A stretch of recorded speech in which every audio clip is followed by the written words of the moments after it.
Oke, hari ini aku pengen ngasih tahu ya, apa yang harus kalian lakukan ketika kalian terjebak di dalam dinamika aplikasi pinjaman uang online.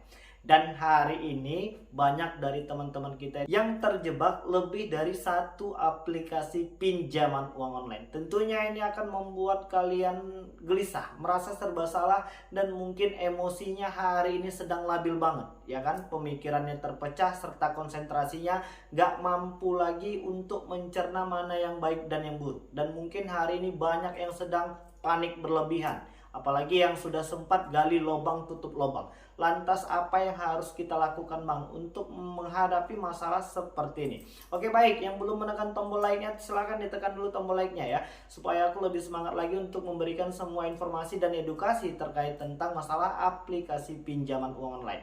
Jadi yang hari ini sedang bermasalah dengan beberapa aplikasi pinjaman uang online. Dan kebetulan hari ini dengan segala macam alasan dan kemampuan kita memang belum benar-benar sanggup untuk menyicil dan melunasi satu persatu permasalahan hutang di aplikasi pinjol ini. Jadi yang pertama yang harus kalian lakukan itu adalah berhenti untuk panik berlebihan ya.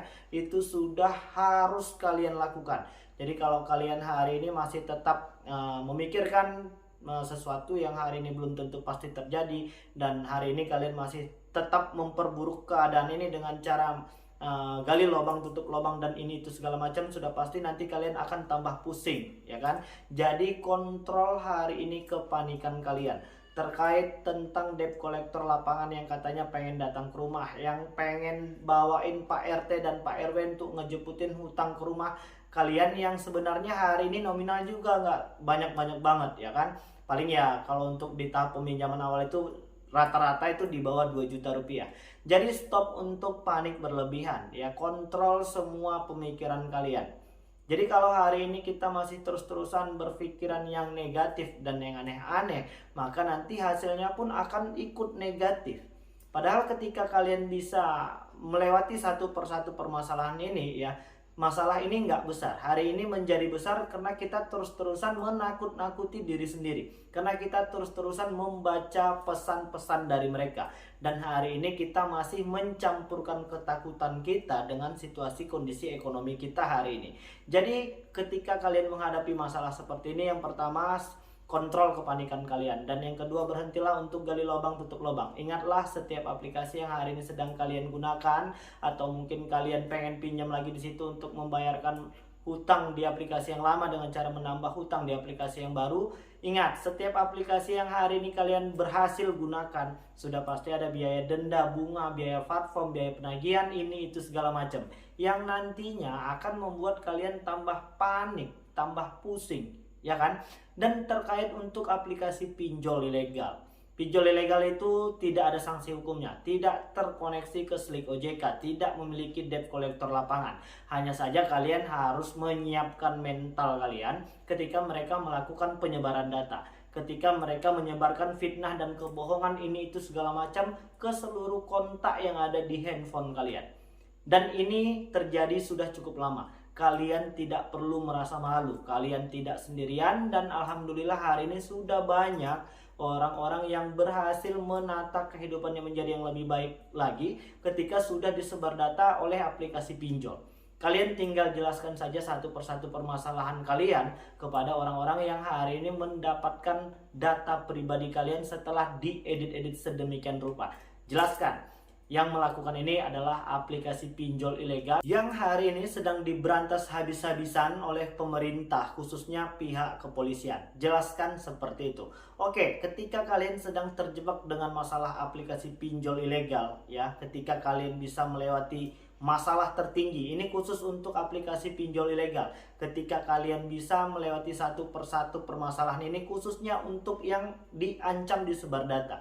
Untuk semua aplikasi pinjol ilegal yang sudah melakukan penyebaran data tidak perlu dibayar lagi, karena sudah pasti fix mereka itu adalah aplikasi pinjol ilegal. Oke, baik, itu untuk di aplikasi pinjol ilegal. Sekarang bagaimana Bang ketika kita terancam gagal bayar untuk di aplikasi-aplikasi pinjol legal OJK yang memiliki status terdaftar dan berizin di OJK. Oke, untuk aplikasi-aplikasi pinjol legal OJK yang sudah terkoneksi ke Slick OJK, maka kita sudah pasti akan terkena Slick OJK. Dan bagaimana cara membereskannya kembali ketika kalian sudah bermasalah di aplikasi pinjol ini? Kalian tinggal bayar saja hutang-hutang kalian di aplikasi pinjol tersebut. Jadi aku pengen mengingatkan agar untuk tetap menjaga dan merawat nomor handphone kalian, karena itu merupakan salah satu kunci untuk bisa masuk kembali dan login kembali di aplikasi pinjol tersebut. Kita nggak pernah tahu besok lusa mungkin kita punya rezeki yang lumayan dan kita mampu untuk membayar hutang, tapi nomor handphone tersebut sudah terblokir atau mungkin mati, maka kita akan kesusahan untuk melunasi semua hutang-hutang yang ada di aplikasi pinjol. Jadi aku pengen mengingatkan agar untuk tetap merawat nomor tersebut. Itu yang pertama. Dan yang kedua, untuk aplikasi pinjol legal OJK ini tidak semuanya memiliki debt collector lapangan. Hanya ada beberapa aplikasi pinjol saja. Mungkin seperti Kredit Pintar, Finmas, Tunaiku juga masih untuk daerah Jabodetabek. Karena memang aplikasi Tunaiku itu masih hanya untuk Jabodetabek. Selain dari Jabodetabek itu belum ada, karena memang mereka tidak membuka fasilitas layanan pinjaman di luar Jabodetabek. Terus untuk beberapa aplikasi pembiayaan ya, seperti Akulaku, Kredivo dan lain sebagainya, itu memang sudah punya debt collector lapangan. Lantas apa Bang yang harus kita lakukan ketika kita bertemu dengan debt collector lapangan dari beberapa aplikasi yang tadi Abang sebutkan? Aku pengen mengingatkan untuk tetap tenang dan tidak panik ya, dan tidak menciptakan pemikiran yang negatif ya. Bahkan hari ini banyak dari subscriber kita tuh yang sudah memang ketemu langsung sama beberapa aplikasi-aplikasi yang memiliki debt collector lapangan itu mengaku jauh lebih enak Bang ketika kita ketemu langsung sama debt collector lapangannya. Loh, kenapa seperti itu? Karena kita sudah tidak lagi bertanya-tanya ya kan, karena kita sudah ketemu langsung sama pihak debt collectornya, dan kalian jelaskan bahwasannya memang hari ini kemampuan penyicilan dan pelunasan itu kita memang belum mampu. Lantas apakah aplikasi pinjol yang tadi memiliki debt collector lapangan akan melakukan keributan atau mungkin mengambil barang-barang atau mungkin ini itu segala macam yang sudah melanggar ketentuan hukum? Jawabannya tidak ya, karena hari ini OJK juga sudah kembali berbenah dengan pimpinan yang baru. Selamat ya untuk pimpinan-pimpinan OJK yang terbaru. Mudah-mudahan permasalahan aplikasi pinjol ini segera bisa terbereskan sehingga tidak ada satupun orang yang merasakan kerugian ya kan. Jadi untuk debt collector yang hari ini kunjungan ke rumah kalian itu tidak boleh melakukan hal itu ya kan, karena sudah pasti itu akan melanggar ketentuan hukum yang berlaku. Dan kalian juga punya hak untuk mempertanyakan kartu identitas, yang kedua kartu sertifikasi, dan yang ketiga kalian punya hak untuk meminta surat kuasa penagihan hutang di aplikasi tersebut ya. Dan pertanyakan saja itu untuk menghindari yang namanya penipuan. Dan aku pengen mengingatkan untuk kalian yang mungkin sudah punya uang ya, yang pengen mungkin melakukan pelunasan itu, aku menghimbau kalian untuk tetap melakukan pembayaran langsung dari aplikasi untuk menghindari tindak tanduk penipuan, dan rasanya jauh lebih aman ketika kalian mampu untuk melakukan pembayaran langsung kepada aplikasi dan hasilnya langsung bisa kalian lihat ketika kalian sudah melakukan pembayaran.